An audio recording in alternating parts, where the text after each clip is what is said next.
back.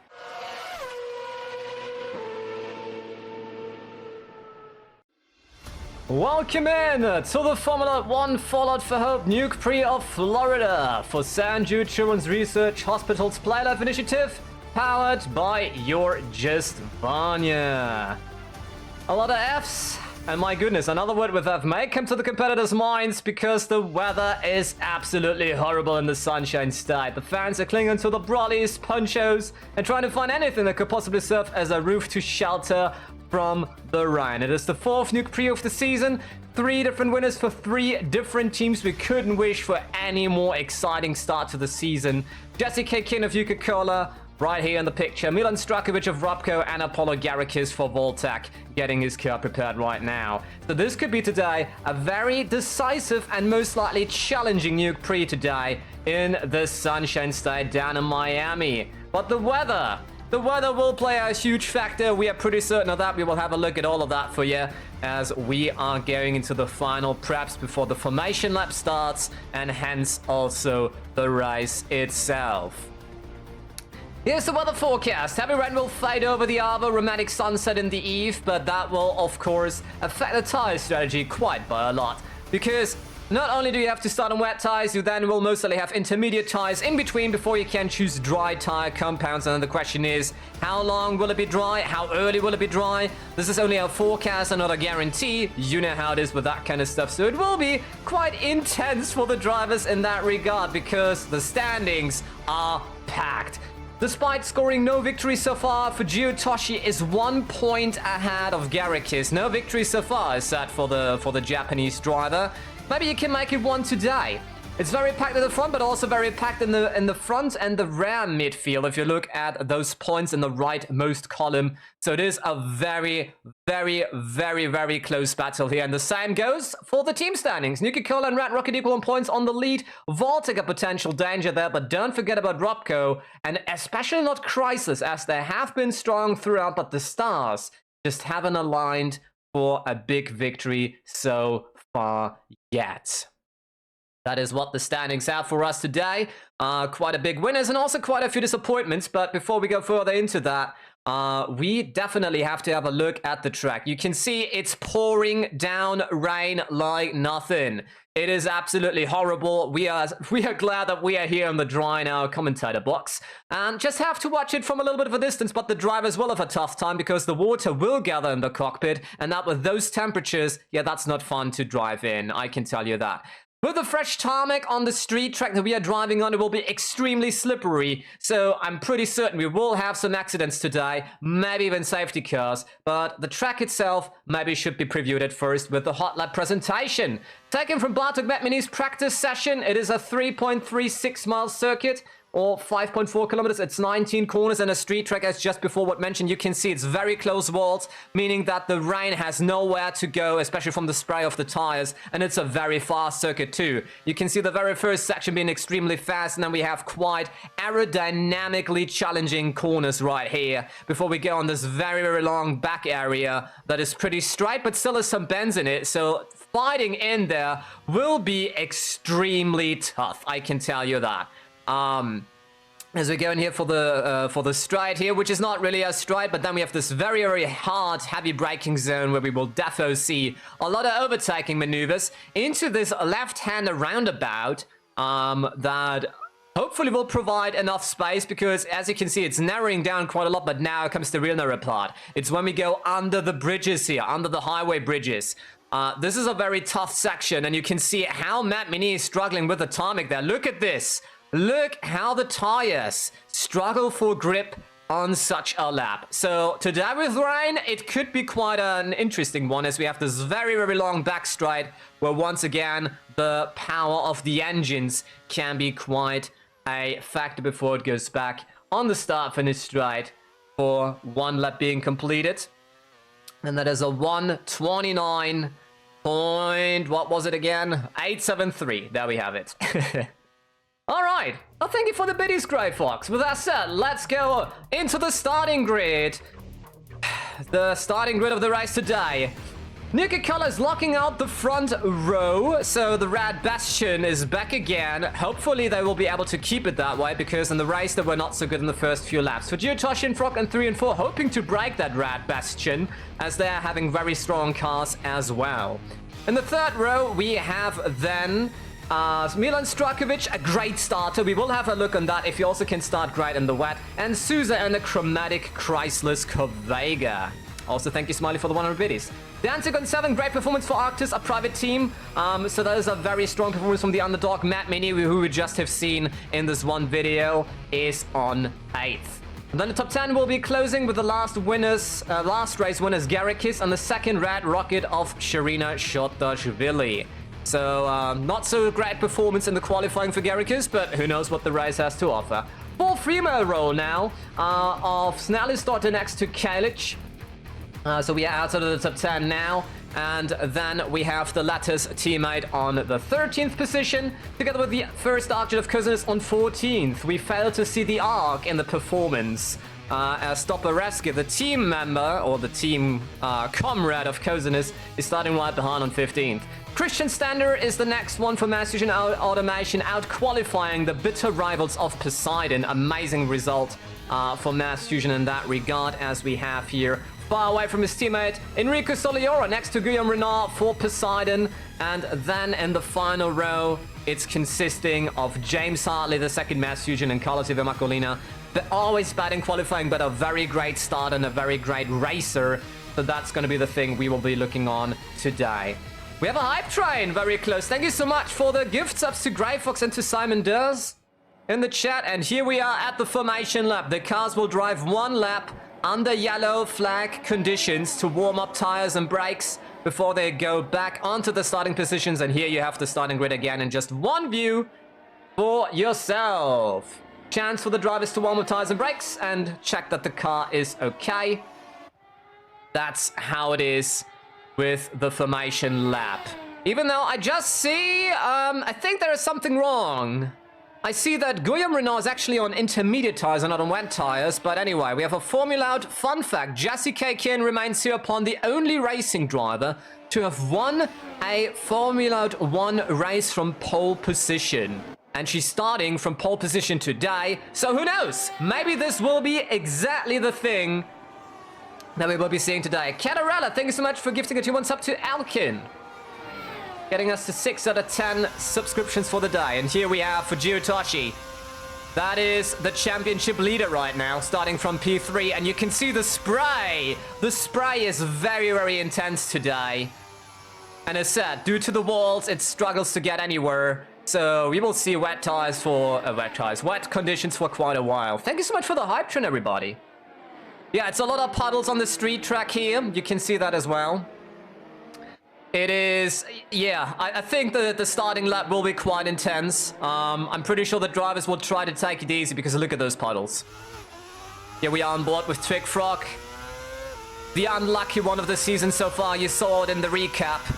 Very, very, very bad luck for the only US American on the grid.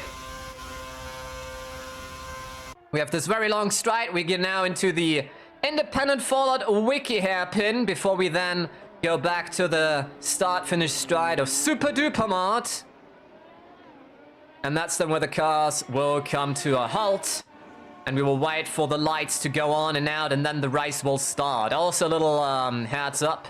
The microphone settings should be better today. Feel free to give us a feedback on that. We had a few Nuke Prix where this wasn't the case due to a little software glitch. Thank you very much. Alright, so they're coming now to a halt on their designated grid positions. How will for Geotoshi break that Red Bastion?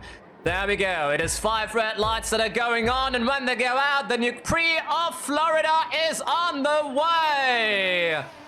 Very good start from Strakovic again. Also, Garrick is having a very good start. The Red Bastion still holding very, very tightly. But there we go, Strakovic coming from the outside, and he's actually overtaking Keyline Maple. This is unbelievable. Milan Strakovic, the best start of the season so far, breaking that Red Bastion right away. What an amazing performance by the Yugoslav. Amazing performance, and now Jessie Kin has a little bit of a gap. Let's see if she can maintain that, because in those wet conditions, we have seen that Nuke also struggles on the first few laps. So this could this potentially be another Texas Revisited of Jessie Kin versus Milan Strakovic? As I struggle to keep up with the chat here. Thank you so much for all the subscriptions, everybody. There we go, Milan Strakovic on the outside line. Kilo Maple on the inside line. They go 3 cars wide into that hairpin, into the roundabout, in wet conditions. Those drivers are absolutely mad. And Milan Strakovic is leading. What is going on? Amazing performance by Robko. Milan Strakovic doing it once again. What a magician. What a magician! Driving from 5th to 1st in these conditions. You cannot make it up. Welcome in, Big Papa. Thank you so much for the lurk. My goodness. And then we see Armando Souza getting involved as well. See, Nuke Cola struggling to keeping the lead. Even the Chrysler's Cavega of Armando Souza right now is overtaking them. Jessie Kin from 1st to 3rd right away, but I'm pretty sure she will not easily take that. She will certainly re-attack, but my goodness. And now we have the first replay of Enrico Soliora. He started P17. What are we having here? 1 car? Oh, 2 cars. Is that a mass overtake again? On that stride. Look how dense the spray is. You can barely see any... That was such a close call, my goodness. And now we have a replay of Kellen Kalic of Slocum's General Atomics. Oh, spinning around! Throwing away the car in the wet conditions. I didn't see anybody else being involved in there, as we have Armando Souza attacking right now, Milan Strakovic, but there's also Jessie Kin involved. There again. Okay, only 2 cars wide. I was about to say. Is that a 3 cars wide again? Welcome in, Grey Fox. Thank you so much for tuning in. And also thank you all so much for the level 4 hype train that we are having right now. My goodness. You people are absolutely amazing. Thank you so much for all the love and support as we are watching here further the race right now. My goodness. Armando Souza not giving up. He's now in the slipstream of the yellow helmeted Milan Strakovic. Will he dare it? Will he dare it in the hairpin of the independent Fallout Wiki chicane? It looks like it on the outside line, and he goes past Milan Strakovic. Indeed, Cavega in the lead. Armando Souza, we said it in the studio already. Don't underestimate the chromatic Chrysler's Cavegas. They had a podium in Texas, and here they are again in the lead. But Milan Strakovic is catching up again. This is a 3-car battle for the lead right now. My goodness. My goodness, what an amazing start to this Nuke Prix in these wet conditions. Absolutely wild. Kalic just wanted to go in a circle. Thank you for the Gigafight emotes as well. Alright. We are now getting into this very, very long section again with the high speeds. Milan Strakovic, he's attacking on the inside line. He first wanted to go on the outside. Oh, this is a tight one. Oh! And my goodness, I don't know if they came together, but it looked like they avoided a horrible collision there as they go. Okay, Milan Strakovic on the inside line now for the roundabout. Thank you, Garricus, for the 1,000 bits. My goodness, you people are crazy. I cannot focus on so much things at once. I'm getting overwhelmed. Oh, that was a very wide line of Souza. Souza struggling for grip. Then we see the replay of Struck. Oh my. That was a super close call. My heart stopped there for a second. And now on the inside line goes Strakovic again. Let's have a look. Will he overtake? Will he do it here in the hairpin? On the inside line of Souza. And he's done it. I think he's done it. Strakovic in the lead right now. Amazing changeover in the positions. What a very close battle for the lead between Chrysler's Kavaiga, Robco, and Nuka-Cola. Red Rocket nowhere to be seen. We expected way more of them, and they go 3 cars wide into the first turn. And into those as well. Those chicanes are very hard to drive already by the get-go, as we see Suliora coming into the pit lane right now. You see that at the bottom right of your screen right now. Changing on intermediate tires? I think we're nowhere near intermediate tires, but if he feels like that, he feels like that. And Katlin Kalic, who spun in the first lap, is coming in as well. Most likely the tires have a little bit of a problem from the spin, as we see here another attack of Chrysler's. Oh my god, they came together again very closely. Oh my goodness. This is a very tense battle, and it's wet tires and a new nose on Kalic's car, being now plumb last. So she has a lot of work to do to re-overtake as we watch this battle closer between Chrysler's Kavaiga, Nuka-Cola, and Robco Racing Club. This is an absolute intense battle. Wait, there's a 4th car involved. Who's that? I did miss that. Oh, that's Key Lime Maple, the second Nuka-Cola. There we go. My goodness. Thank you for the choo-choo. That was a very, very good one. Thank you so much, everybody. As we're still having the predictions open to who you think will win. You now have a little bit of an insight of the Nuke Prix itself, as Milan Strakovic is re-overtaking. Fair and square. Oh, a little bit of a wobble. The rain seems to get a bit less indeed, Chad, as we have this pointed out. It seems like it's slowly fading, but I think we're nowhere near intermediate conditions. There's way too many puddles. But you know what? If Suliora wants to dare, Suliora wants to dare. As we go 3 cars wide again into the turns. My goodness. I mean, we have to face it. Being a leader in the Formula 1 is never easy. Because not only do you waste more fuel, you also have to dictate the pace, and the others have to slipstream and save the fuel. So for them, it's good. Oh my god. Oh, the 2 Nuka-Colas were touching there briefly, but it seems like everything is fine. They just don't know who should lead between the 2 Nuka-Colas there. Losing quite a bunch. There we go. Now a big gap is forming there as Souza is attacking Strakovic again. It's green versus silver. Who's gonna come out of that one? We are on lap number 5, and still yet, I think we slowly get a picture to this Nuke Prix, but the weather can change that up in no time. You know how it is. Through the roundabout we go again. It is dictating things. This tracks for the US, Sigga man, but there you go. Just quoting the chat here. Oh god. You cheered too hard? Aww.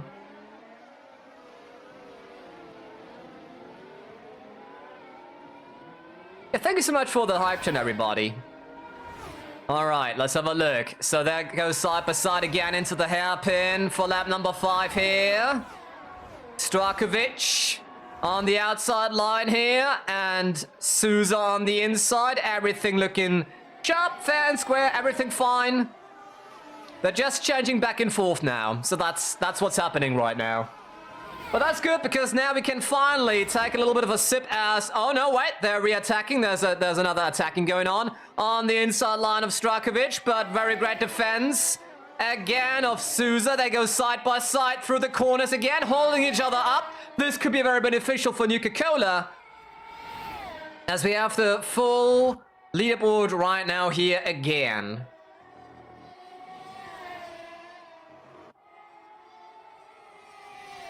Oh boy.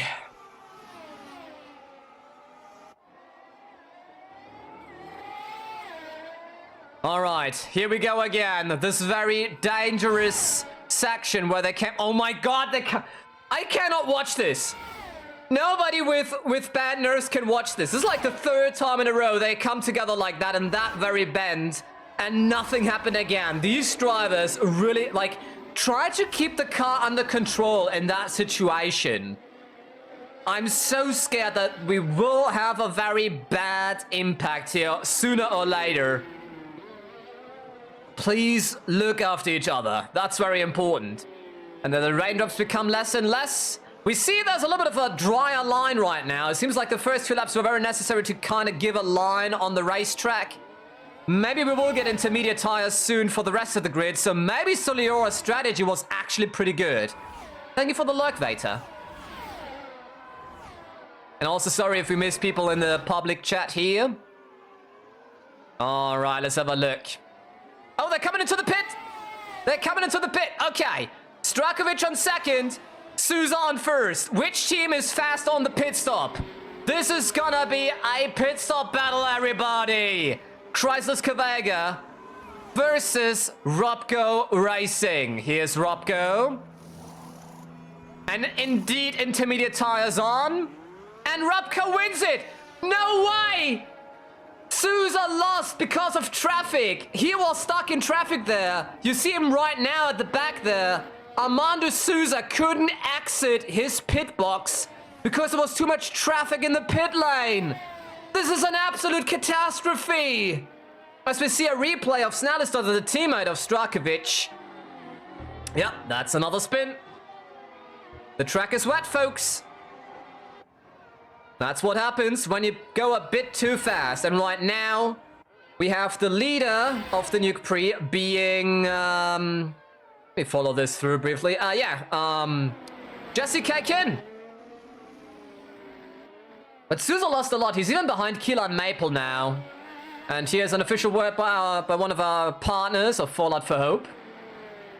Being an official partner of St. Jude Play Live. Right now, you can, during this very Nuke Prix, help us reaching a goal of $76,000 for this very season for children. Treat their diseases. St. Jude Children's Research... St. Jude's Children's Research Hospitals. My goodness. Very great cause. It's all about giving hope to children and the families in treating and defeating childhood cancer and other life-threatening diseases. And unlike other hospitals, St. Jude's majority of funding comes from generous donors like you. As we have another pit stop phase here, we have now Nuke Cola coming in as we have a brief look at the goal of St. Jude. We had 72,676 raised. So thank you everybody of Fallout for Hope. It has been a nice journey over the years so far, and it's nice to be part of it again.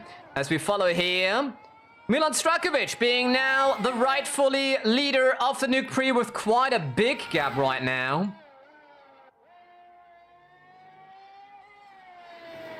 And if you don't have, if you're not in the position of having funds right now, don't worry. Sharing the Fallout for Hope initiative with friends is still a great way to support, and a very important one too. We thank you in the name of the kids. As we had the pit stop of not Key Lime Maple, Jesse K. Kin on Inters. And Strakovic right now leading by a lot, but who knows what this Nuke Prix will offer for us. We have Souza versus Key Lime Maple battling right now for the second position. As Souza got caught up in pit stop traffic. Oh my god, he's slipping. Oh my god, that was a close call. He almost lost his car. I don't know if you saw that, but that was a very, very close call. So yeah, the strategy of Jesse K. Kin did not pay out, saying out one further lap. She's now spilled behind these two here as well. So that didn't help Nuka-Cola at all. I hope we will get a replay of that slip, because that looked a bit dangerous, at least from the exterior. Like, when you're in the car, it's way harder to see. You sit so much lower. It's very hard to look into the corners and see where the apex is, or like the exact point of the inside of the corner where you want to cut it in order to get the best time through it, the shortest way possible. There we have it. There's the replay of Armando Souza, how he was slipping there. Oh, what a lightning reaction to catch it. It didn't look that bad in the cockpit, I have to admit. It looked way more scary from the outside. Gonna end up looking like bumper cars at Camden Park. That's a good one. Alright, so Armando Souza battling against Key Lime Maple. They had a lot of bad luck so far, we have to say that. Key Lime Maple now on the attack. What will they do? Will it be the same thing like we had it before between Strakovic and Souza? And the bend, not so far. Seems like Maple is a bit wiser there. Okay, now on the inside line towards... Okay, they came together for a brief moment. I don't know if that was... I don't think that was intentional of Maple. I'm pretty sure we'll get a feedback on that from the race control on that, from the race commission. It was... Yeah, nobody... No, I don't see any damage. I think as long as there's no damage, there shouldn't be any action. Yes. Oh my god! Oh my god. That is so dangerous when you do that. He wanted to decept on the outside, and then there was no longer a space, and then had to go on the other side. That was a very dangerous call, and now through the hairpin, but... Oh my god, this is a feisty battle. This is way too feisty. You should not forget that Nuke gets their engines from Chrysler's. So this is why it's very important that they keep it clean. Hopefully Maple will not ruin that. That we see it again. Oh, it's a warning for Key Lime Maple for that movement. No penalty. That means there will be no penalty. Just a kind reminder to Key Lime Maple that they should keep it clean from here on out. Because under these conditions, yeah, that was a bit... It didn't look to me like it was intentional. It looked like it looked like they just slipped. And luckily no damage involved. But that was a very dangerous one. Like, when you have the front wing and it touches the tire of another car, it can easily break the tire and then it can rip open. As we have here the full list again. So Strukovic leading. We have Souza defending against Key Lime Maple of Nuke now on the outside line as they go into that corner again. This is a very, very strong battle. Now they keep it clean as well after that warning that was given to Maple. I think they got the notice. I said, I don't think it was... Oh. That was quite a shut of the door there. I mean, they steered into Souza. The purpose doesn't matter. So it's merely a warning, as there was no damage. Nobody had a disadvantage from that. So I think that's a very good call out. Welcome in, Stantol. All right. Oh my god. So Strukovic, right now, everyone who used their channel points to predict that Robco is winning, it's looking good right now. But then we are only lap 11 out of 57. We have a lot of laps ahead of us. A very long race. Maybe the longest race of the entire season. And we have changing weather conditions as well. We had very wet conditions. We are now in intermediate conditions. Oh my god. This is a very feisty battle for the fact that they are actually engine supply partners. As said, let's hope that Nuke will not ruin that deal with battling a bit too hard. But we can see Armando Souza really wants another podium. He wants another victory if he can. The first victory, that would be for Chrysler's Corvega, of course. They only scored one podium so far in the opening round of Texas. And right now, here in Miami, they want to make it maybe another one. As Key Lime Maple is also very keen to get... Oh, yeah, okay. Oh, again, a little slip. We saw that... Okay, it seems like Chrysler's is having a bit of an issue when it comes to braking zones. The rear always is slipping a little bit. Maybe there's too much weight distribution. This is a very interesting one.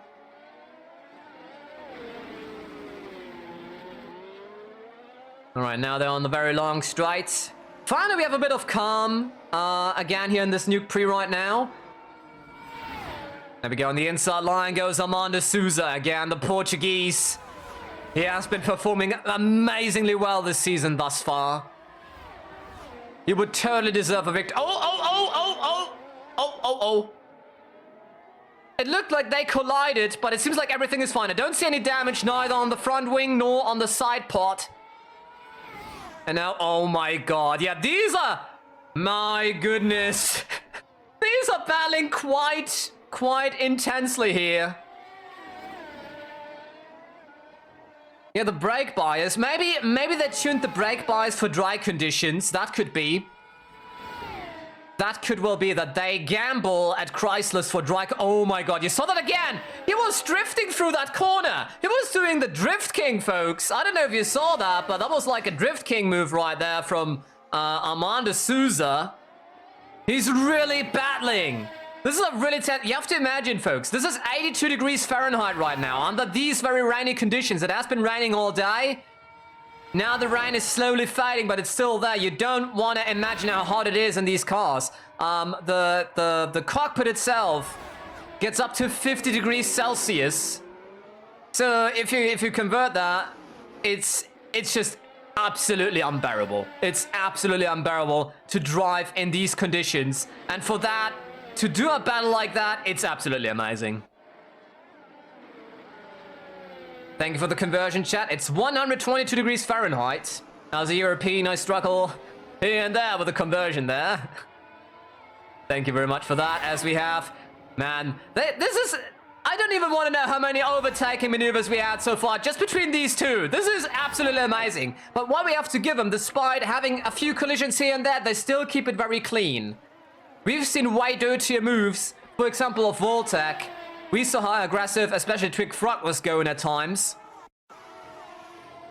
As we're entering lap 13, on the outside line goes Maple. But will that work out? Nope, not this time around. As they're coming up into the Concord Story Chicane, another part of the Formula 1 project. They focus on making barricaded houses passable in the Commonwealth of Massachusetts to give the area more life and bring more character to your local neighborhood too.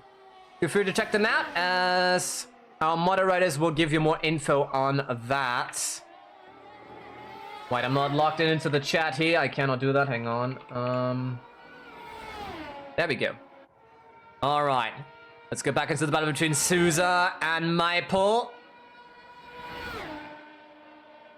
Once again, come into this very heart-breaking left turn into that roundabout. A little bit of sliding there of Maple.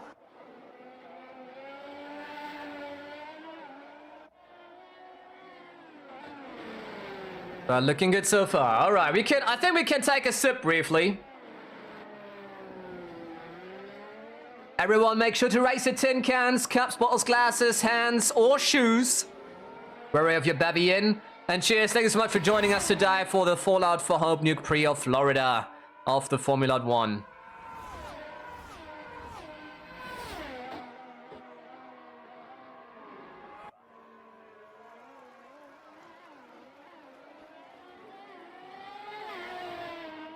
If we go by golf rules, Kylin Kalic is winning. That was a very rude one. As they go side by side again. Oh, brief touch, but everything's still fine. I'm amazed how they can keep the car on track, as we have another Formula 1 fun fact. After cooperating with Robco Industries for their amusement park, Nuke Prix rejected an engine deal for the Formula 1, causing major turmoil between Nuke Prix and Robco. As we are going back in the on the grid here right now, we are watching for Toshi versus Bartok Metmini versus Jesse Kakin versus Twig Frog. This is a battle between 4 different cars, everybody, for position 4 right now. We see the red rocket of Fujio Toshi leading right now. We have Bartok Metmini right behind, trying to attack right now, as Jesse Kakin is closing up on that as well. Let's have a look on the outside. Oh my god, 3 cars wide. You gotta be kidding me. 3 cars wide into that heavy braking zone. Can they keep it clean? They do. And they go now through the roundabout section, 3 cars wide as well. This has to be a joke. My god. And Fujiotashi can keep it. Amazing performance by the Japanese, who's leading the Drivers' Championship right now. Red Rocket being equal on points to the Teams Championship with Nuke Prix as well. Maybe we should mention that again for those who may have missed it. And now, Matt Mini on the inside line, trying it again, and that works. And oh my god, does he? Okay, does Fujiotashi dare a switchback move? Does that work? I don't think it does. No, not this time, but very courageous. There we go, Matt Mini now on P4, trying to defend now. Having to defend, as also Twig Frog is coming through there. The blue car, Voltec, we see it right there. The Voltec coming up like a shark here. My goodness, this is so tight, like trying to get a thread of wool through the hole of a needle. This is how tough it is here, folks. This is how tight it is.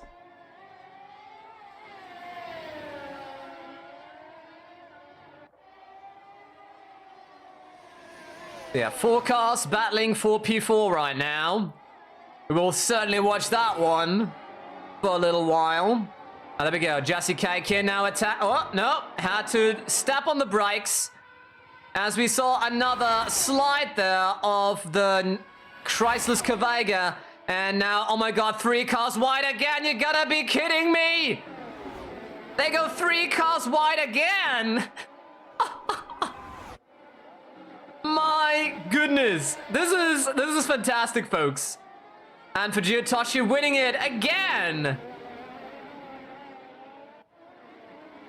We have to give a lot of credit to Toshi. He came out of nowhere in every single Nuke Prix. And just like that, he also crawled up out of nowhere to lead the Drivers' Championship. The Ninja, you could call him. The Ninja. Doing a fantastic job here as well. It's a real battle down there. Alright, let's see. Now this one will further turn out. Now on the outside line, Trick Frog tries, and we have yellow flags. We have a full course caution and a safety car. Something must have happened somewhere. There we see the safety car coming out in this nice golden color as we see Enrico Soliora, who drove from 17th on 12th, overtaking his own teammate. He's changing on medium tires, on dry compounds.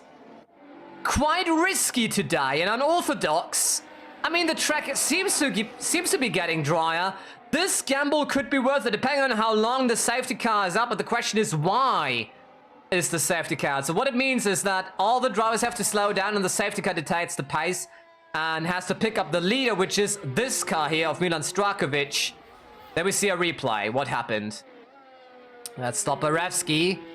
Oh, losing the front wing on the main straight, a lot of parts flying, but why is that? Maybe we'll stop Barevsky again.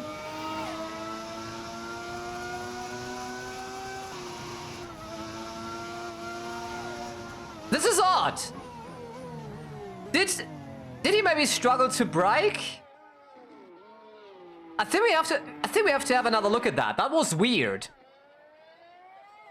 So if you wonder, I wonder. Oh, hang on. We have Strakovic coming into the pit lane right now as well. What tires will it be? Will he change on dry compounds as well? Is it time for dry compounds, folks?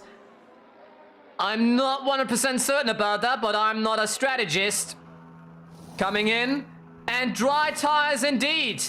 Medium tires on the Robco as well. Enrico Soliora of Arctus has done a fantastic job on strategy today so far.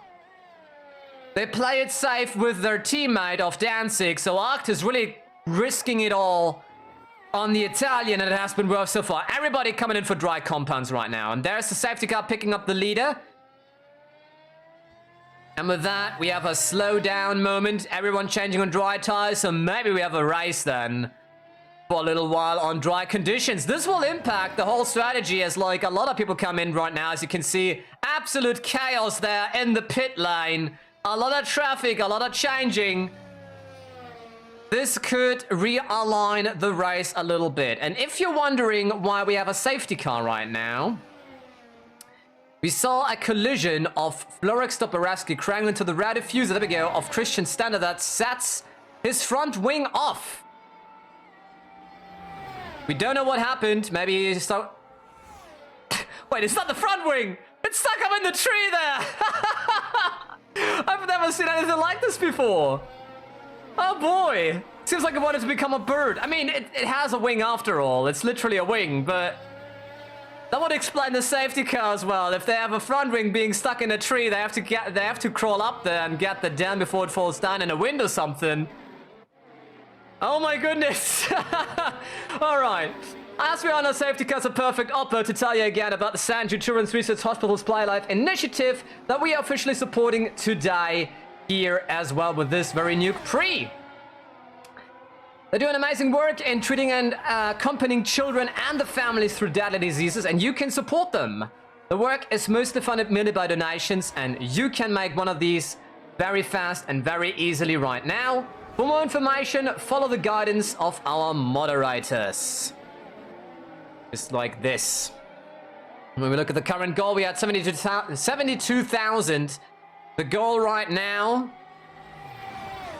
is 76,000. It still says 70,000, but we were talking about 76,000 for obvious reasons.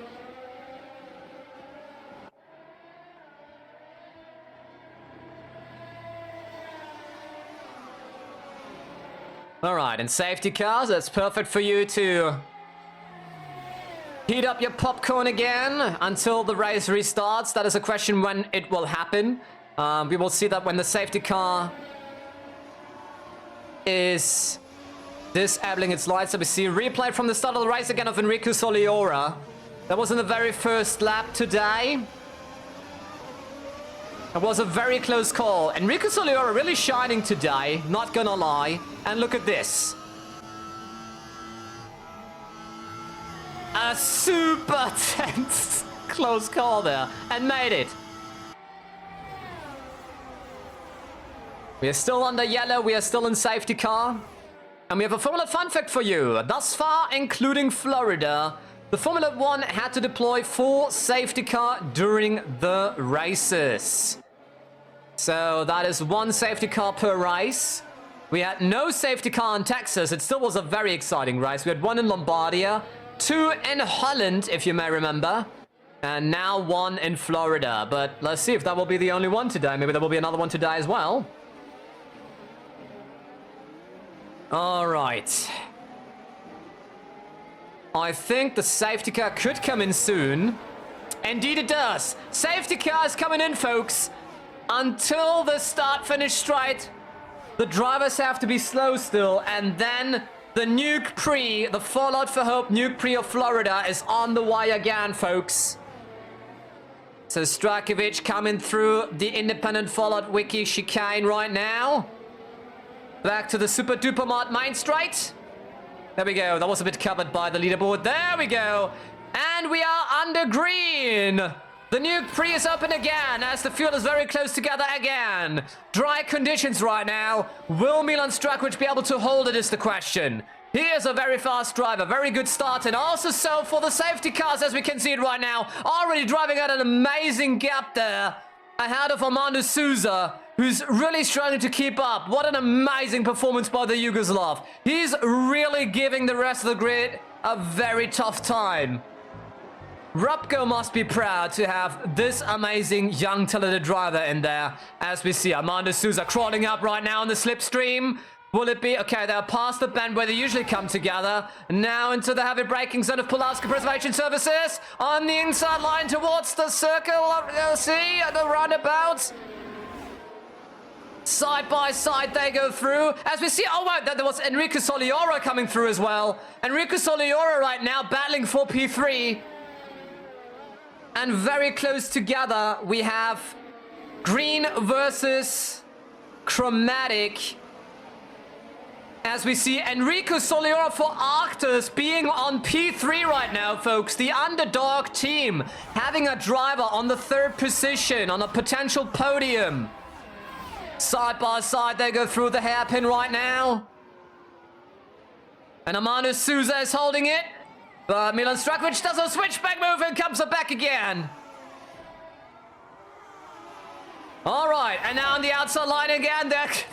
Every corner, back and forth. This is amazing to watch. Dry conditions right now. But we see some raindrops again. You gotta be kidding me. It is raining again, folks. The safety car just came in. And we have raindrops falling from the sky again. We just had dry conditions for literally 1 lap. Everyone changing on dry tires. And here we are now. The rain is coming back again. We didn't see that one on the weather forecast. We thought it would just disappear and then stay like that, but the rain is coming back again. All right, but before we further go on that, we watch this battle here, but that's going to be a very tough one because with they touch, but everything fine. With dry tires on a wet track, it will be even more slippery. As we see Suliora coming closer and closer as the two cars in the front here are holding each other up. There you go, that green car in the back here. That is Enrico Suliora of the underdog team of Arctosports F1. And now in the slipstream, let's see how this one will turn out. Milan Strakovic, that dark green car now on the inside line. And they're coming now to the hairpin. They come together and there's parts flying! No way! Armando Souza is crashing off a part of his front wing. Absolute catastrophe for the Portuguese, as now Suliora is coming through and he's overtaking on the outside line. Absolutely unbelievable, and he's slipping. The surface is slippery. We see that in both cars. Also, Milan Strakovic briefly slipping away. This is unbelievable. Arctosports F1 is leading the Nuke Prix right now, folks. What a massive turn of events. Absolutely amazing. And they're slipping back and forth. It's getting like on soap here right now on this very fresh tarmac. As we see, and he spins around! Suliora spinning around! And caught up is Strakovic. He could not overtake there. That was too close. It's slippery, folks. They have to go in again. It's too wet to drive on dry conditions. What a turn of events. They're coming in hard and fast. My goodness. And now Matt Mini is leading the Nuke Prix of Florida in front of Fujio Toshi. What is happening? My goodness. My goodness. What an absolute wild Nuke Prix, folks. We have yellow flags again. It's too slippery. I think a lot of them will come in again. Oh my god. And we are under green again. Fujio Toshi using that to overtake Matt Mini. That was a very cheeky one, but it was within regulations. He did not overtake. He did overtake when the green flags were out, and they're coming indeed in for the pit stops. This will be a massive traffic jam in the pits right now again. Absolutely wild, folks. Absolutely wild. The track becomes slippery like a banana peel. And they're coming in fast and furious. There we go. Intermediate tires back again. And Fujio Toshi having a very great stop. And Strakovic is stuck in the pits! What is happening? Snell is also stuck. You see the traffic at the bottom part that they cannot come out. What a massive letdown on Strakovic. My goodness, he's losing a lot of positions as we are following here the Sugar Bombs livery of ArcJet. My goodness. What? I'm out of words, folks. I'm out of words. Strakovic stuck in the pit lane. Robka trying to bring in both drivers who now have to widen the traffic, and they stand and stand, and I'm pretty sure they can't stand it anymore over how many places they lost there. They lost like half the grid there. But we have to be fair that the rain came out of nowhere, just as unexpected as it went away early. It kind of came back again, as we see Stoparevsky and Renard still battling on dry tire compounds. They decided to stay out one further lap. Stoparevsky, the driver, who caused the safety car earlier in crashing into the back of James Hartley of Mass Fusion. My goodness. Before Sugar Ruff on the drivers. My god. Yeah, there's no way to go. The regulation says clearly that if you are in the pit box and you get a service, you may not enter the pit lane, or re-enter the pit lane rather, because there's only one. You can see it yourself. It's only one lane. You cannot re-enter it when it's busy. And Robka decided to bring both drivers in, and that was the mistake right there. And so they stood and stood and stood. Like even right now, you will see ArcJet. Oh, very great performance. Oh, that was close. Oh my god, it was close. Renard closer than before. He's basically sniffing at the rear of Stoparevsky like a dog checking out another dog. My goodness. Alright, Fujio Toshi is leading the Nuke Prix, folks. What a massive turn of events. Fujitoshi really lost out at the start, the first few laps, as we see a replay of Suliora again on the dry tire compounds. This is how he got onto P1 or the battle. Oh! My goodness, if you ever tried to squeeze premium chips out of that tin can, this is how this must have felt like. Another threatening new moment for the Italian. He was briefly leading and then slipping away. Strakovic crashing into a side pot. And now we have the replay. What happened with Sousa earlier? Oh yeah, yeah. Sousa driving into the tire. There you go. And this is how he lost part of his front wing and had to come in for a new front wing. Oh, this must be frustrating. This must be frustrating. And we have another replay of Strakovic. Oh, that was the slip. There you go. Ah. But why did he... There was still plenty of time, in my personal view, to get around on the left-hand side. But anyway, well, it didn't happen. And now you see Strakovic being down on P18. This is how far down he is right now. After that crash of the spin with Suliora, who's right in front of Strakovic right now. Then the pit lane craziness, I don't know how to put it anymore, it's a catastrophe.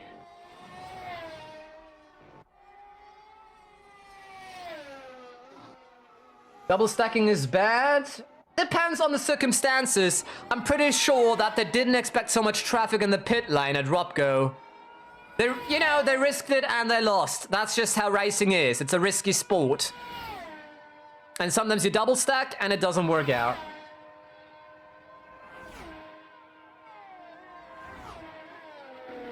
All right. So Toshi is leading. This has to sink in firstly. Toshi is leading. The Drivers' Championship leader, who had a catastrophe of a start on first few laps, is leading this Nuke Prix right now. This is absolutely wild. Leading by 3.5 seconds. So it could be that we will see a little bit of a melting there, as Jesse Kin is known to be a very fast driver as well. What a craziness.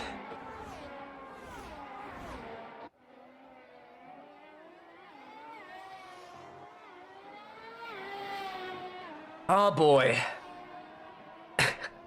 Yeah, so the whole Nuke Prix, the whole event's just turned everything upside down. Thank you, K-Horn. The only unfortunate thing is we have a little bit of a rendering issue. As you can see, the interlacing, so like the line generating of the pixels in the main race, not in the replay, so we see it again of Armando Sousa. He must be mad at himself. He turned in too much, and this is why he lost the front wing. This must be so frustrating, let's face it. He had such a strong performance so far. And then this little error costs him maybe the win, who knows. Alright, we have, oh my god, sorry, I have to resort myself. Perfect moment. With all that chaos to calm down and donate to St. Jude Children's Research Hospitals. The Formula 1 is partnering with Fallout for Hope in today's Nuke Prix to gather funds to aid St. Jude in the mission to fight lethal illnesses in children. Majority of the operation is based on donations, so you can change the life of a family and friends with saving the life of a child. Our moderators will gladly assist you further, and thank you very much for being here today, hanging out with us, putting out the word of this Nuke Prix, and also helping the children. It's a very great cause. It's really tear-inducing. And if you want to know how the current standing on that one is, we are at 72,686. So we got a $10 donation in the meantime. Thank you very much for that one, folks. Oh my goodness. I'm a sweaty spaghetti. This, I have to say, this Nuke Prix so far really has it in it. It really has it in it today. The events came in fast and furious, out of nowhere. And we see Twigfrog catching up to Jesse Kin, who's catching up to Fujitoshi as well. Fujitoshi's lead has been melting down to 1.7 seconds. Fujitoshi is struggling with the pace. Will we get a battle for the lead between three cars now? It looks like this is what's forming together now.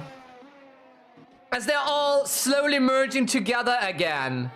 Oh my goodness, that would be... God. My nerves cannot handle that one, let me tell you that. Oh boy. Yeah, so you see the generation of the pixels is in lines. That is an outdated version of rendering videos and streams. It will be the final Nuke Prix where we have it. After that, we will have the progressive method again, like we used to have in Texas. We had a lot of software issues this year, which is also why this Nuke Prix was so delayed. We were close of giving this project up due to all these issues we had, but man, just for this, I'm already glad that we stuck around, I gotta say. All right. Finally some room to breathe. Finally some room to breathe here. And lap 26 out of 57. It is a very long Nuke Prix. There's so much that still can happen today. But what a change, what a turn of events today here. So we're having here today on the track, we have, as you can see, Super Duper Mart being the official, one of the official sponsors, together here with Concord Stories. We also have FalloutForHope on the track as well, representing their cause as well. And Nuka-Cola has their corner where they represent Nuka World, the Nuka-Cola amusement park that they have planned right in this very corner. Yeah, Kalic had a very... We have to talk about that briefly. Kalic had a very good one due to the turn of events here. Hornwood Industrial right here. And Pulaski Preservation Shelters in here. Kalic really had a very good start. A very bad start. But now with the turn of events, catching up with the field again. Oh, this is... We have the butt camera for Geotoshi. There we go. Frog and Jesse Kin having a very feisty battle. They had one in Texas, remember, and also a very tough one in Lombardia. And it seems it's going to be one again here in Florida, folks. Oh boy. Oh boy. Feature, not a bug. Of course. Very feisty defending, but will it be enough for the Nuka-Cola car? Presenting the Nuka-Cola victory this very season, fittingly for the Democracy season. Twig Frog is passed, but there we go. Switchback move of Jesse Kin. This is a battle for second position, folks, by the way. And they're both catching up. They're using each other's slipstream right now to catch up to Fujio Toshi. The cars are... Oh my god. The cars are built that way by regulations that they provide more slipstream.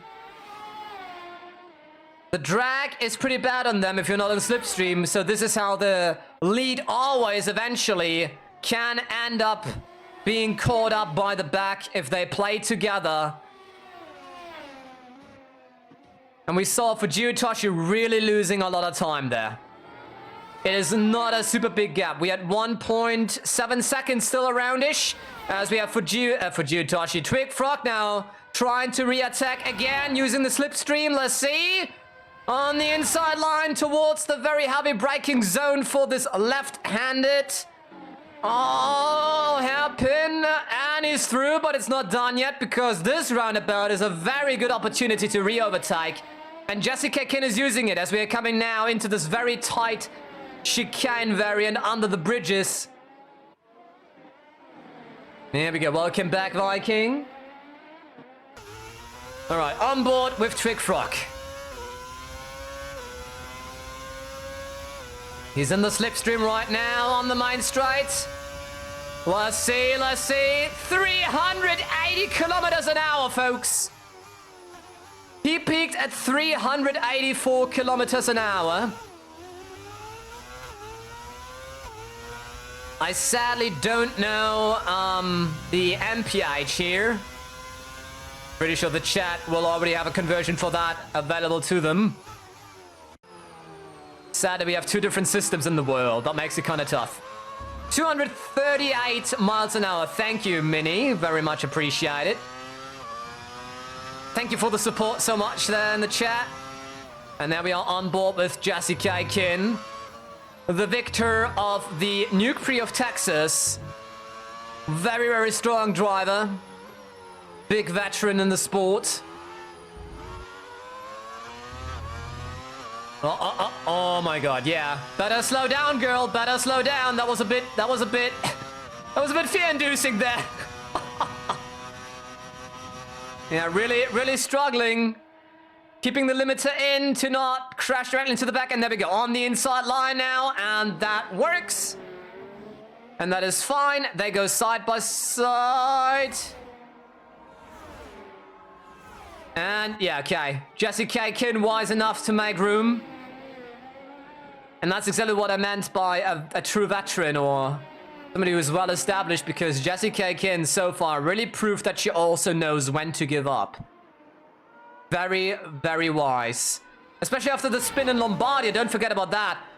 She had a very bad spin in Lombardia, first turn in the middle of the Nuke Prix for the lead.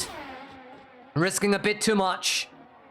I'm pretty sure she learned something from that. There we go, that's for Toshi, who gained a little bit right now, as you can see, due to the fact that these two are battling so feistily against each other, as we have the full board again right now. If you missed the leaderboard earlier and you want to see where the driver you predicted on is at, there you go, there you have it. A lot of changes back and forth. Welcome in, Chainsaw. And thank you for the gifts up to our friend Chainsaw. Just realized that the alerts, there we go. This is why they didn't pop up. Sorry about that. A little vault boy was not visible during the entire Nuke Prix. Sorry about that. That was an error on my end. That was not a technical error. This was mine. Well, just a human being as well. Anyway, back to this. I got distracted here. I missed something, didn't I? It seems like Jessie K. made quite a big gap, but okay, Frock is already in the red diffuser again. There you go. Very, very tough battle. With that, thank you so much, folks, for 13 gift subs today so far during this stream, and I didn't even know how many biddies. I kind of missed out on that during this broadcast. All right, lap 30. We are past. Yeah, we're pretty much past the half of the Nuke Prix, folks. So I think it will be a battle between Rad Rocket, Nuke-Cola, and Voltic from the looks of it. But no guarantee of that, of course. And through the hairpin they go again. This is amazing. And you have to give them credit how clean they keep it. That's one thing we have to really point out again, folks. It's over 80 degrees Fahrenheit here today. It is very damp. It is wet. It is very... Oh no! Jessie K. spun around. What happened? What happened? Oh no. Did they touch? Did they come together? What happened? We need a replay on that. I missed that. I was just about talking about like the great performance of how clean they keep it. And then we have the Rad Rocket. There we go. There we have it again. What happened? Let's look closely here. Let's watch. No, it was Chesson herself. Oh, not again. The same thing happened to her in Lombardia, applying too much throttle coming out of the corner. Oh my goodness. As we see Solioro battling Stoparevsky right now here. That's a very feisty battle between them as well. Oh my goodness. What a catastrophe. I can see the hands throwing up in the pit lane of Nuke-Cola. Oh my god, that engine is loud off ArcJet. I forgot about that.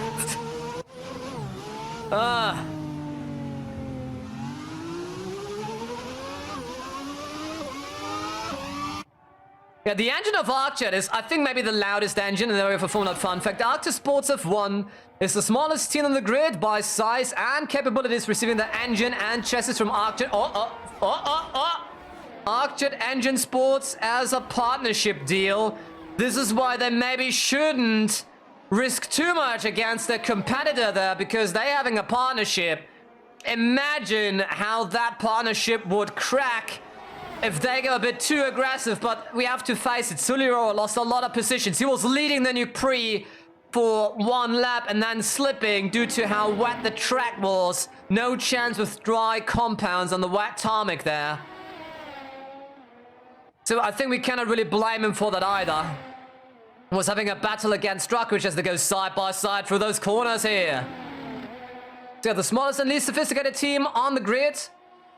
They have to give analytic data to ArcJet and pay money for the chassis and engine and receive all car parts from ArcJet, but the assembly has to be done on their own. If you want to know how exactly that partnership is built up, that's how it is.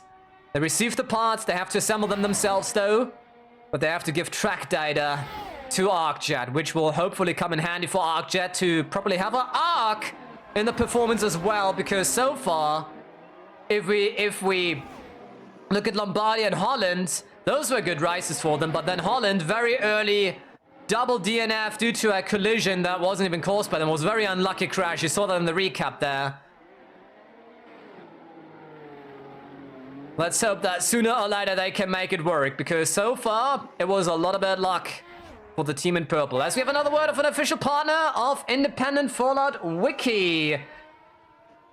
Here's one for you that the Formula 1 has. All info regarding the series can be found on the Independent Fallout Wiki page. The largest, most comprehensive and trustworthy source for lore, mods and projects like this one right here.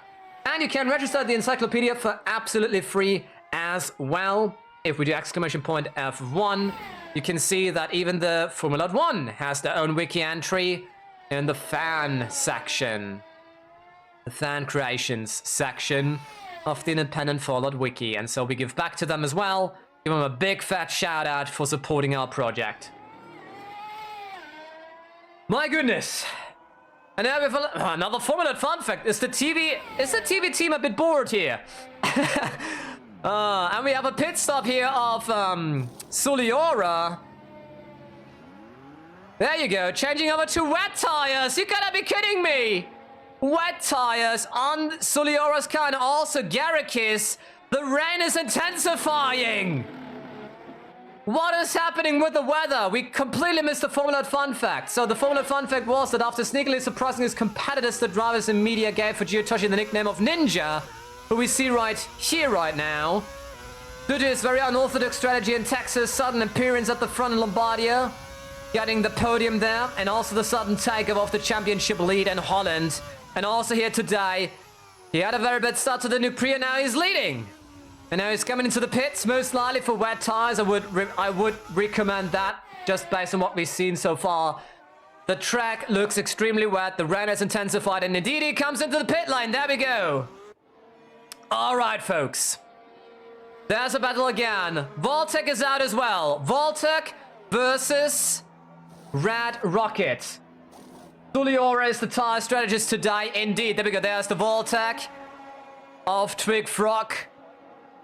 Very good stop. He actually came closer. And now we have the pit stop of Nuka-Cola. There you go. That was not too shabby either. Everyone coming in for wet tires, folks. We are having wet conditions again. We see a replay. What is this replay about? This is Garrikis versus Sulliora, I think. And you see the wet tires. Oh, that was a slow stop. Oof. Yeah, that wasn't too fast, but he's still over to... Oh, no, wait. No, he was in front already. Okay, it was just about, I guess, the slow pit stop there. Well, thank you, TV crew. One. On board with Toshi. Looking to the back as we have a Big Pops Bubblegum Funnies today. Pit crews are the real wrench in the racing works. Ta-da! Very good one. Funnies sponsored by Big Pops. Alright, so as we look back here on the rear, we can see just on the horizon there you go.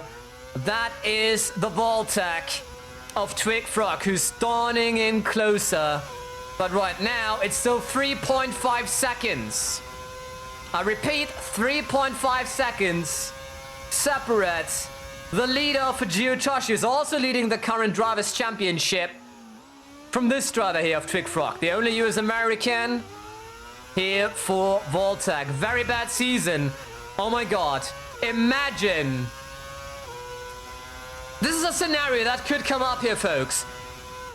This is a scenario that could come up if Twig Frog makes it possible to overtake for Geotoshi, would finally have a little bit of a redemption because he was leading every single Nuke Prix so far, but not winning anyone so far. So we have another official word by our friends of FalloutForHope with St. Jude once again.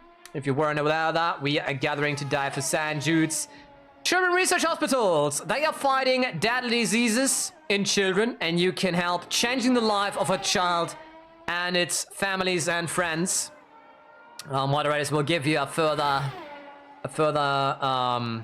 my goodness, my words. It's just too much of a Nuke Prix tonight, folks. I'm sorry. They do fantastic work in supporting the children's and families. And we are at $72,686 in total. And if you want to support this very project, we recommend the Ko-fi page, where you can tip, get behind-the-scenes access as well to all the stuff also around the Formula 1 project as well. And you also get to make some decisions in the behind-the-scenes channel in our Discord community. My goodness. All right.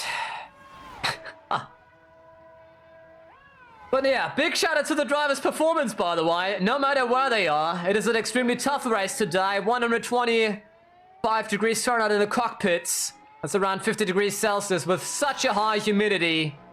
And due to the rain, some of them might still have standing water in the cockpit, so they sit in there like a hot tub. Imagine driving in these conditions. And yet battling so fiercely. As we see the leaderboard again after the pit stops now. Look at this! Look at this! Look at this! This is an interesting change here. Stoparewski is on P4 right now, folks. The Polish guy who, well, got a Polish off his car earlier when he crashed into the back of the Mass Fusion of Hartley. He was plumb last and now he's P5. So much for that, folks. This is how much things can change here in the Formula 1. You gotta love it. And we already have so many tires, and look at this. This is so much burned rubber already. It is $10,000 per tire set for those who are interested. If you want to know how peak capitalism works, here it is. Rubber for 10,000.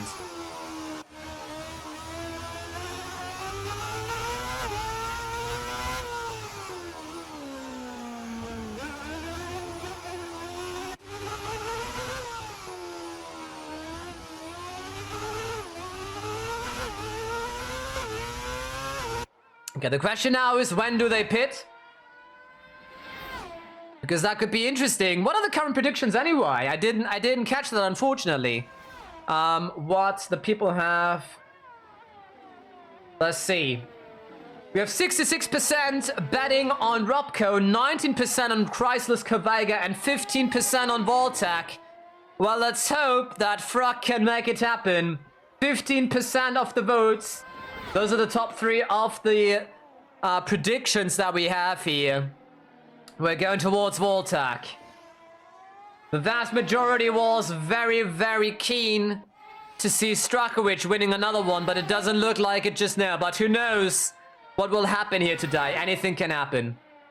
Rubber on track in these conditions is very scary as well. We should maybe mention that the tires... So...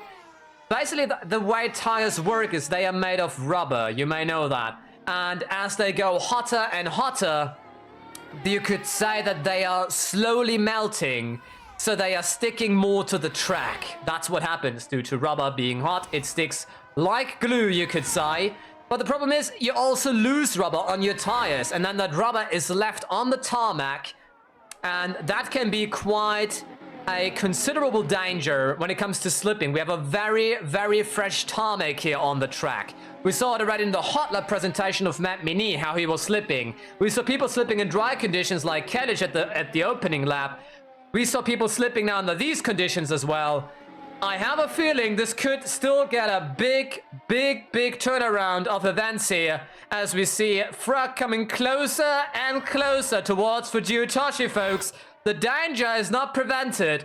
So if you were predicting on Vaultec earlier, who knows? Maybe you'll actually be in a good position. We are now at 2.7 seconds. It was 3.5 before. We are 2.7 after, I think the last time we measured was 2 laps ago, wasn't it? So yeah, slowly but surely, Baltic is catching up. And it seems the rain is slowly dissipating again. We see whalers drops falling from the skies right now. Oh my god, don't tell me we will lose. Imagine we will get dry conditions today again. Imagine this. There's so much that can still happen in this Nuke Prix. This is absolutely wild. Oh my god. Oh my god. A vicious cycle of Florida weather indeed. I don't know how else to put it, folks, but yeah, this is Florida for you. This is Florida for you. Also, big shout-outs, by the way, to our moderators in chat. Thank you so much for being here today, making the job easier, handing out the links, greeting the people. Oh boy. You hate vehicles? Then it's maybe the wrong stream for you. We have here quite a chaos as you just came back. If you missed a little bit of the race so far, we got wet conditions again. It was dry in between for 1 lap. Jessie Kakin spun, took herself out. It's now between Twig Frog here and Fujitashi, but it seems like the rain is slowly fading away again. It could be that we get dry conditions again. Oh my god. You were listening while dealing with mechanics. Maybe the mechanics would be interested in this very thing as well. Feel free to share. Oh god, but I'm sorry that you have issues with your car. So far, we didn't see any issues with other cars today here. We only saw people spinning around, so it was mostly driver errors. We didn't see so much car errors today. Surprisingly, we have to say, so far every race had to offer something of that sort. Nothing thus far in Florida. But maybe I shouldn't say that now. Maybe I just cast now a very bad evil spell on somebody. Oh my god. They replace your front wing. I had the front wing that was stuck in the tree earlier. This image will not leave me. What do we have here? Suliora coming into the pit lane. Oh no, don't tell me. Don't tell me it's time for Inters. Is he doing it again? Suliora, 3 times in a row with his pit strategy being nailing it like Jesus. Indeed it is! Suliora in the pits on intermediate tires, folks. And also Mass Fusion is coming in. A lot of the back markers coming in right now for intermediate tires. The track is getting drier again. This is absolutely crazy. My goodness.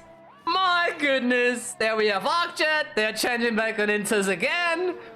Let's see, what is Red Rocket doing with Fujitashi? He is coming in right now. There we go. Fujitashi coming in. Vaultec of Twig Frog coming in. It will be a pit battle again, folks. Oh, God. There we go. Frog in the pits. And it is intermediate tires on that. And here's the intermediate tires on Red Rocket. A little bit of a better stop this time around. There's still a little bit of a gap. But he's slowly losing on Frog. The track is getting drier again, folks. My goodness, there's so many tires. Oh, boy. Oh, the system didn't even catch up so far. Look at this. The system didn't catch up on Suliora and Kozinus there. It's just too much chaos, folks. It's too much tire changing chaos. Look how many tires we burned through today. The UI was not... Oh yeah, there we go. I was just about to say, the UI was not made for so many tires, and there we go. Alright, well then. Oh, what a chaos, Nuke Prix. What an absolute chaos. Well then, so don't worry. Oh, there we are again. There we have it now. The only two not in Inters yet are Matt Mini and Pilnavus. Oh boy. Yeah, and so, yeah, it seems like Suliora really has a very good nose for what to do today. Maybe it's just the team of Arctis, because they play it safe on Danzig. I have a feeling that just Arctis really knows what they are doing. They proved that so far in every single race with their strategy, that they are ambitioned about racing. They may not have the means to produce a very good car, but their strategy so far has been on the spot. We have to give them that. And so this is amazing to see when you have a back marker of an underdog like that, with such low income, with such low resources, doing such an amazing job. You really have to shout them out for that. All right, as we have Frog catching up slowly, but surely. See, yeah, the gap certainly has been melting. It is less than 2 seconds that is separating them. We are around at 1.7, 1.8 seconds still. But he's drawing in closer and closer and closer. Twig Frog doing a fantastic job in catching up. The only unfortunate thing for both of them, they don't have slipstream anywhere. So they really have to take the raw wind as it comes. And it's a bit windy today here. I mean, no wonder we had some thunderstorms earlier. Oh my god. Every time we have an onboard, it rips off my ears.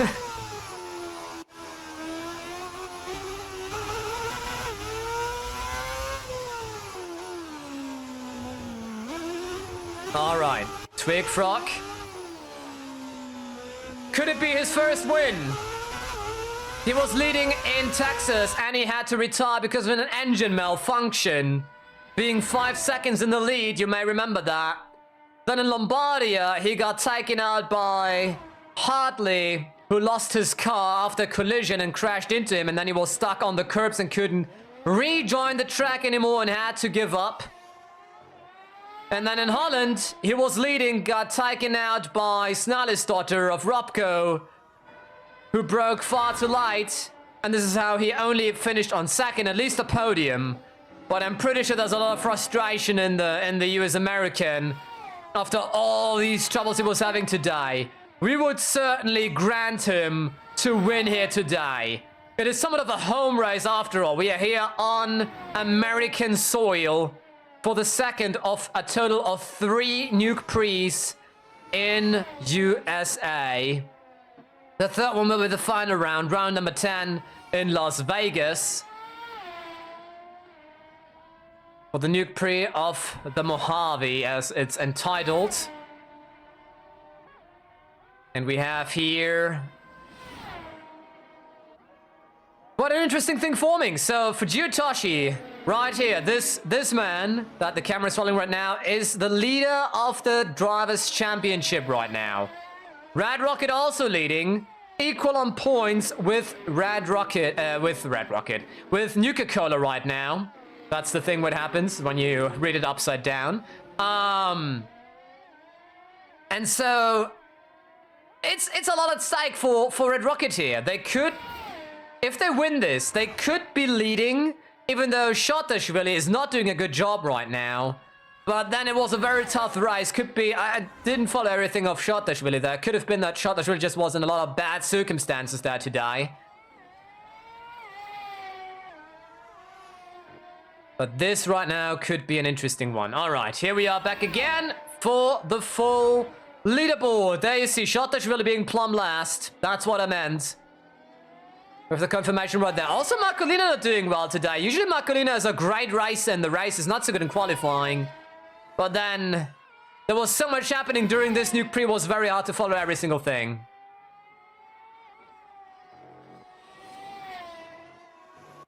And a lot of tires that have been used today. As we are back on intermediates. And with that, with another word from a partner of the Formula 1 being Fallout Empire Wastes. Bring your experience over to the dystopic future vision of a post-nuclear New York City. It will be quite a big one, so you better follow it with interest. It will be a Fallout 4 DLC-sized mod that gets you to New York City.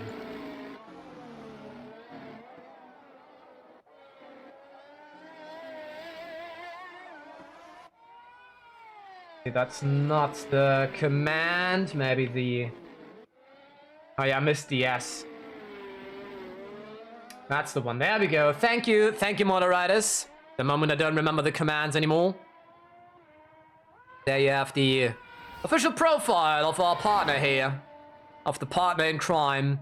They have the spot at the pit lane entry. Maybe you've seen that before. Very good friends of ours as we are entering now. Lap 44, still no time for dry tires, but the rain has stopped. I haven't seen any drops right now. So I think, folks, we may end up on dry tire compounds very soon again in the next few laps. The track seems to be getting drier and drier. I don't see any rain right now. It seems like we will get another dry period. What... Man, the weather gods really are mad at us today, or the drivers rather. For us, it's perfect. The entertainment here is amazing, even though it's quite calm right now. I think it's the calmest that we ever had so far during the entire season. We were very blessed this season with amazing Nuke Prix action. Also today, due to like the change of events, right now it's a little bit calmer, but that's okay. It's good that we have one race where it's a little bit... more chill, but we see that Frog is catching up. Look at this. The gap is slowly getting smaller and smaller. So for Toshi has to speed up, but maybe the car just doesn't give anymore. We know that Red Rocket has a rather smaller budget, and for that they do an amazing performance. They are very ambitious mechanics who just know their ways around cars. Maybe way more than anyone else on the grid besides maybe Chrysler's Corvega. So they have the necessary know-how. Alright. Well then, lap 45. We are slowly entering the final phase of the Nuke Prix, folks.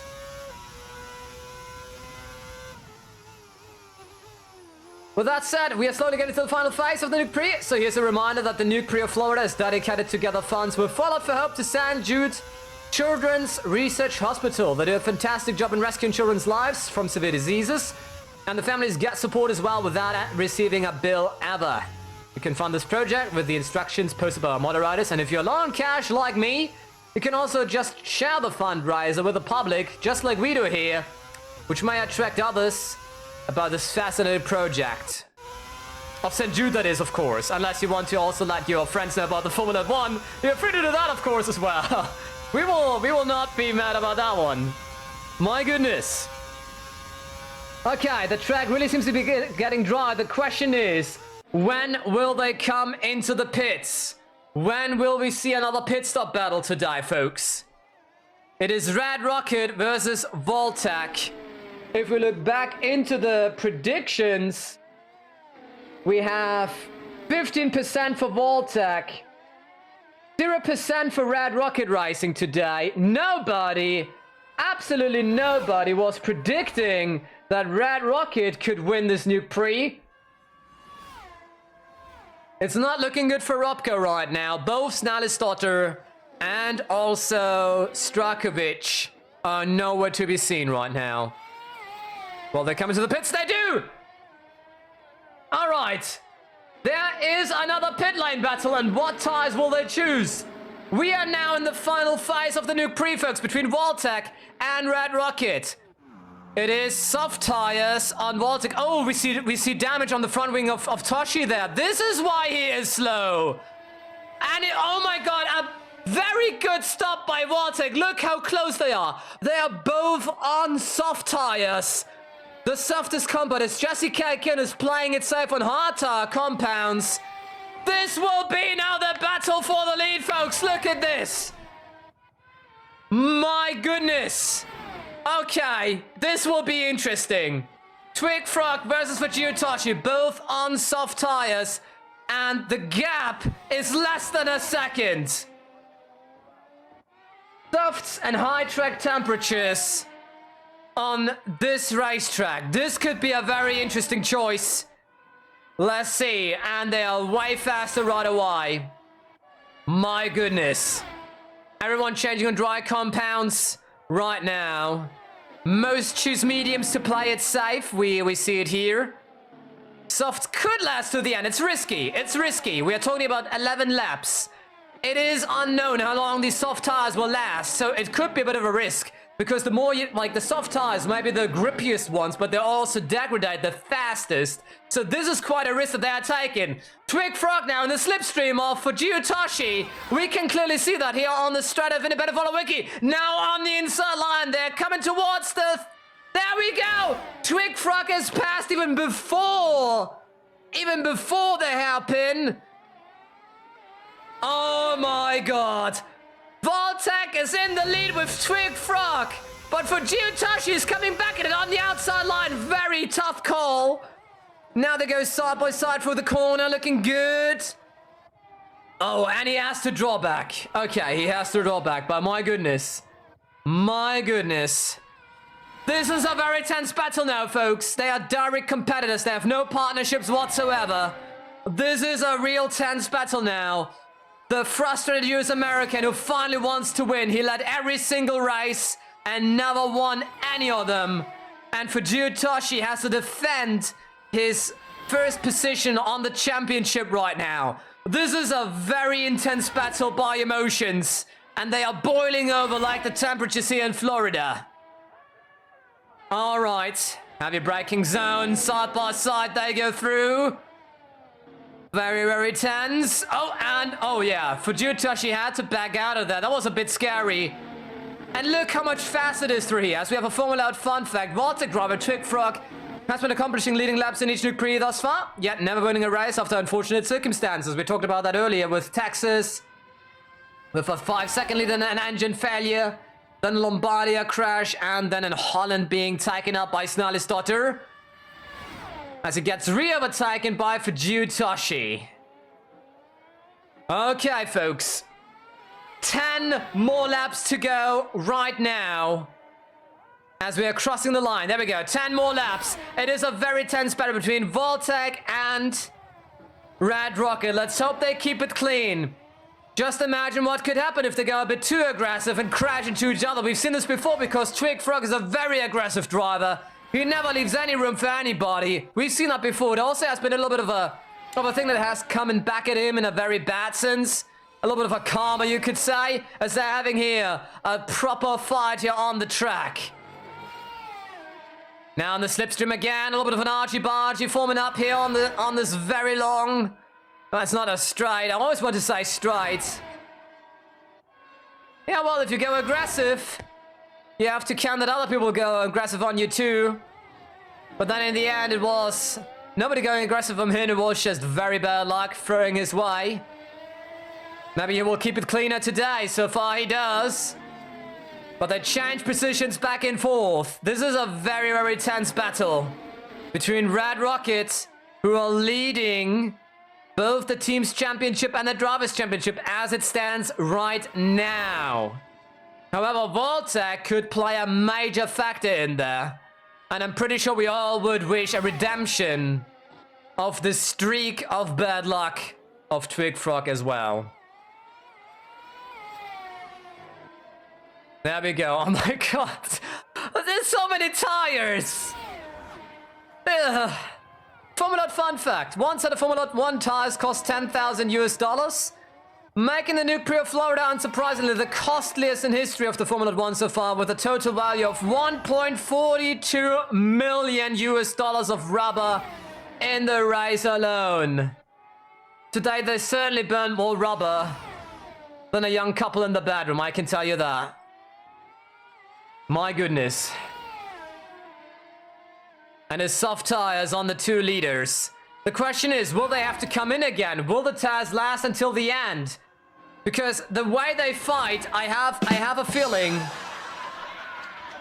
I have a feeling this could end up very bad for them if they fight too feistily.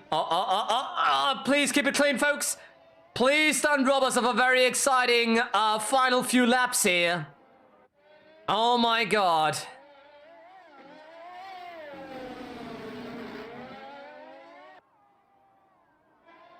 Oh boy. We are nervous about this. There we go. Outside line. He goes again for Jiutashi. Is now losing the slipstream and it goes on the other side. There we go. Very, very smart move of the Japanese driver on the outside line. Will it be enough though? It seems like, yeah, it is enough. And he's coming back again. What a move by the Red Rocket driver. Amazing. My goodness, Kalen Kalic on P8, the one who spun in the very first corner and contributed to the safety car, kind of. Oh my god, and the sun is coming out right now. There's like the clouds are slowly disappearing as the sun is slowly going down here. Romantic sunset as we are now going to the final 7 laps here. A very tense battle. Voltec Motorcraft versus Red Rocket Racing. The battle is on, folks. There we have it.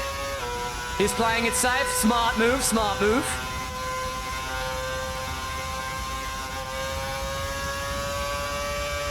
Inside line he goes.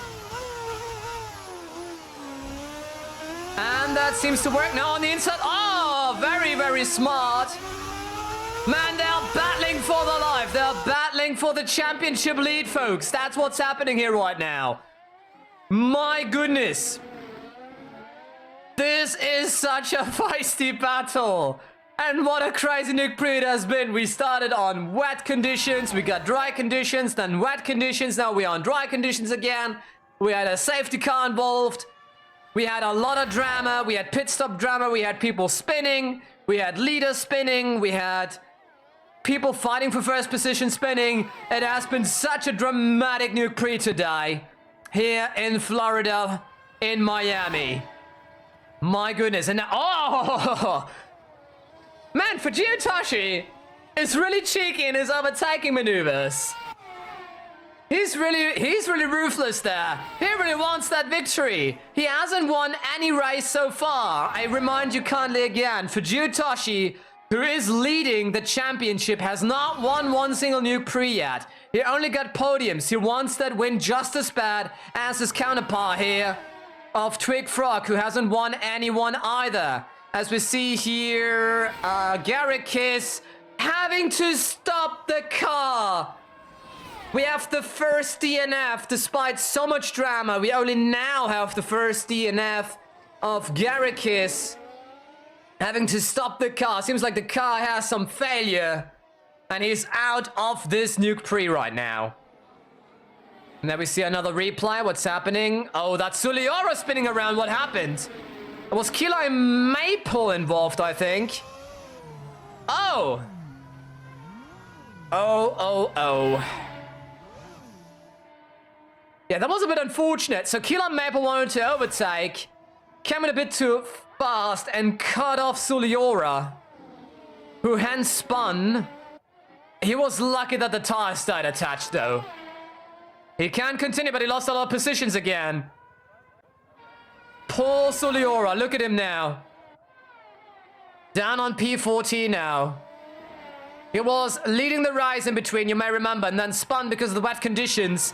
He had such a strong performance with the strategy today, and now this absolute unfortunate thing happening to him as well. Oh my goodness. There's so much drama involved today. Like, at this point, you're just like, yeah, sure, whatever. This is like Emily in Paris, but it's racing. That's what's happening here. This is how crazy it is, folks. As we have Twig Frog trying to attack again, but he's backing off again. Playing it smart. On the outside line, that's not working. Inside line, there we go. Back and forth, and now he's passed. Brought to you by the Florida man. Yeah, this is really... I'm pretty sure, like, it's tough. I'm pretty sure that there wasn't, there was enough space. I mean, for the one hand, it is the responsibility of the overtaking car to make sure that the overtaking maneuver is without any risk. I was kind of worried there would be a safety car after these two incidents within the same lap. But luckily we didn't get a safety car. There was enough space everywhere. But I'm pretty sure that Kilo and Maple, they will have a talk with the race controller. Well, rather, the race controller will have a talk with them after that race again. They were a bit too aggressive today. We had it earlier against Souza, and Maple received a warning for that too. And I'm pretty sure that after this one, there may be another talk. I would not be surprised if there was a penalty for Maple, but we are looking right now on this battle between Frog and Toshi. Red Rocket and Voltec. Dark red versus light blue. So far, it's very tough to tell who's winning. It seems to be a battle between Red Rocket and Voltec. This is what it looks like, folks. The predictions that we were running earlier say, so far, Robco is the one that people bet the most on, but Robco's nowhere to be seen. They had a bit of an unfortunate thing happening earlier, being stuck in traffic in the pit line. And this is going back and forth between the two drivers here. I think they're doing this on purpose. They're trying to tank each other's slipstream so that they can keep it until the very end of the Nuke Prix. I think that's the tactic that they are going right now. That's the strategy. They are taking each other's slipstream really until the very end, and then they are properly attacking again. I think this is what the strategy is going right now, is they're slowly catching up on Shotashvili, the teammate of Fujio Toshi here. That's Fujio Toshi catching up to his teammate, who's plumb last.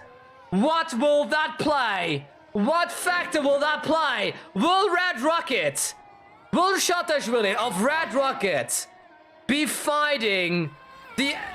Oh my god, the lapping Voltec? That's the question now. So when you are at the very plumb last, this is, I think, the first time we will have this scenario here in the Formula 1.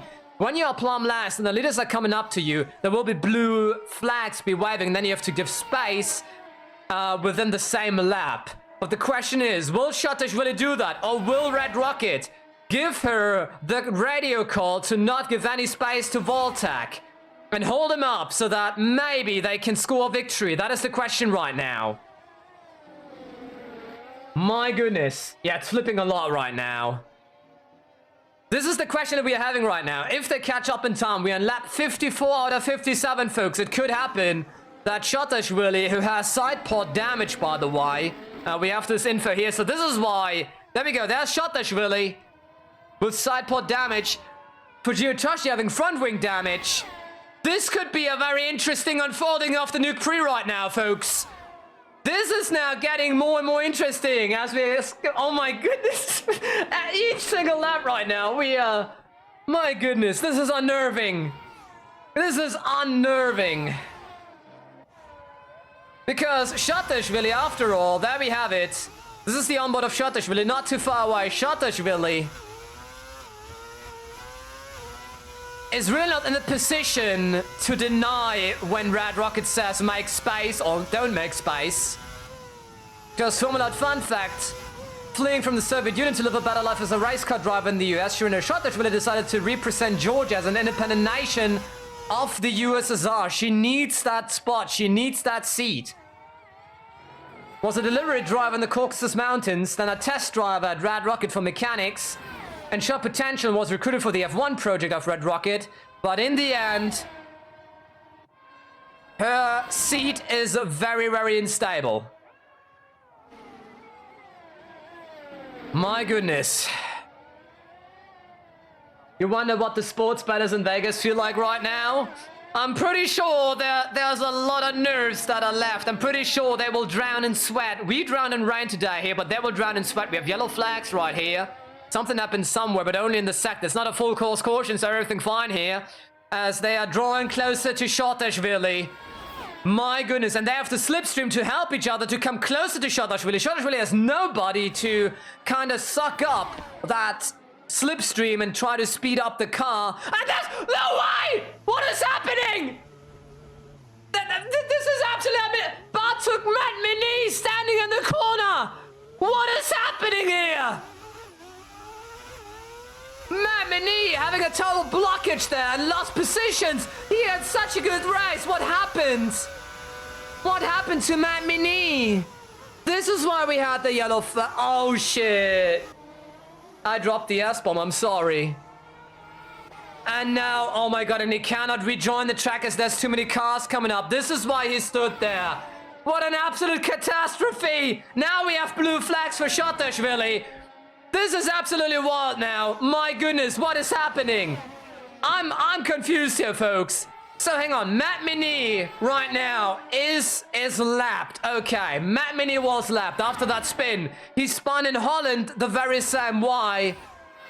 He was touching the back end of another car, and this is what made him spun. And he did the same again, unfortunately, here in Florida. This will impact now the fight for the lead quite a lot. There we go. And oh my god, that was a close call. But they left space. Shotashvili left space for both of them. For Toshi and for Frog. It was tough. Frog was really trying to get through here very aggressively. My goodness, what an absolute chaos towards the end of the Nuke Prix. My god, this is unnerving. This is absolutely unnerving. As now, oh my god, please keep it safe, folks. That was a very close crash there. That was a close call there. My goodness. This is an absolute intense battle. We are now entering the final lap of the Nuke Prix.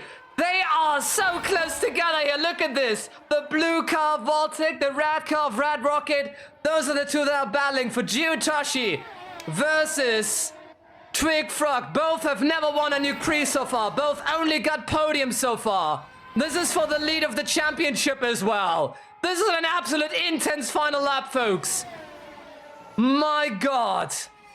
This is an absolute crazy end to this Nuke Prix. It has been absolutely dramatic from start to finish. Barely any time for breathing. As, oh my god, Matt Mini's trying to unlap himself. And he's holding up, my god, he's holding up the Voltic a little bit. He's playing it smart, going in the inside line. And Twig Frog overtakes. Is that enough, though? Is that enough? It's not enough yet. Toshi coming back at it again. It's a back and forth. Now Toshi has lost. But we are not done yet. We are not done yet. They are now coming towards the very long backstride. My goodness. The people in the pit line and the grandsons are absolutely unnerved by this. There we go. Now, for Geotashi going past the slipstream. He's overtaking Twig Frog. Will he be able to do a switchback move? Or will this be the final move of the Nuke Prix? It looks like the final move. For Geotashi is winning the Nuke Prix for Red Rocket Racing. 4 Nuke Prix, 4 different winners, 4 different teams. What is happening in this season? Less than a second ahead of Twig Frog. Jesse Kakin already over the finish line on P3 as well. And that means, oh my god, where will Maple come through? Where will Key Lime Maple come through? This could be that they will be equal. There we go, on 11! If my calculations are correct. If my calculations are correct, Red Rocket Racing and Nuka-Cola are still equal in points after this Nuke Prix. What in the almighty name of whatever you believe in? There we go. Now everyone is over the finish line. What an intense Nuke Prix finish. Stopper Rescue, great result for Arcjet on 4th. Danzig, great result for Arctis on 5th. Souza rescuing P6, Kalic ending up on P7. Great position for Poseidon on P8, and also Standard from S-Fusion scoring P9. And the top 10 rounded up by Snallisdotter, but I'm pretty sure Robko is not happy. Let me see a replay. Excuse me, what? Strakovic and Soliora colliding again! What happened there? This happened in the final lap as we were watching that battle. This is why they are plumb last again. Oh, what is Strakovic doing?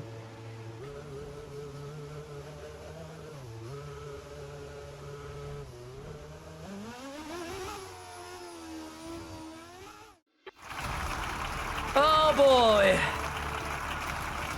What a Nuke Prix. There we go. Fujitoshi, however, being the winner of the race. Keeping it very friendly with the other competitors. Great victory. And what a tense finish. There we have the full race result for the Nuke Prix of Florida. There you go.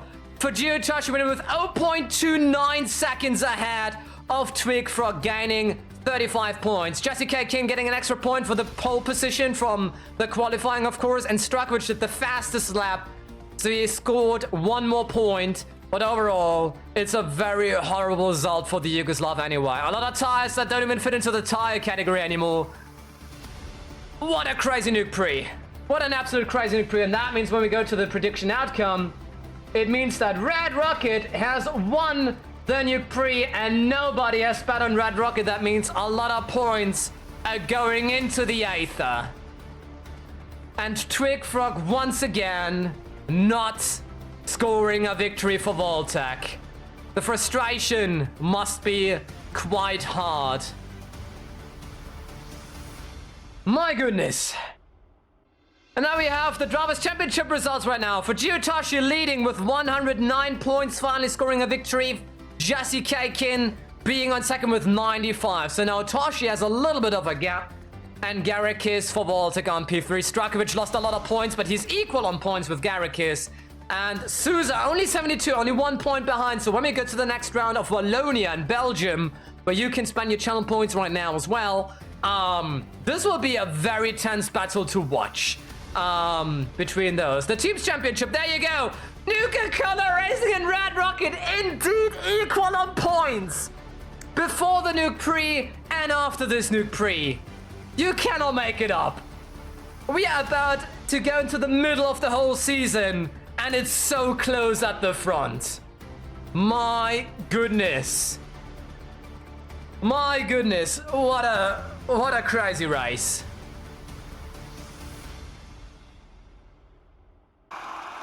And there's the victory scenes. There we go. Fujitoshi winning the Nuke Prix of Florida. Great race. Being happy about that. Super Duper Mart presenting the cup today. And thank you so much for tuning in today. It has been an amazing race. We will further discuss a few more things in the studio.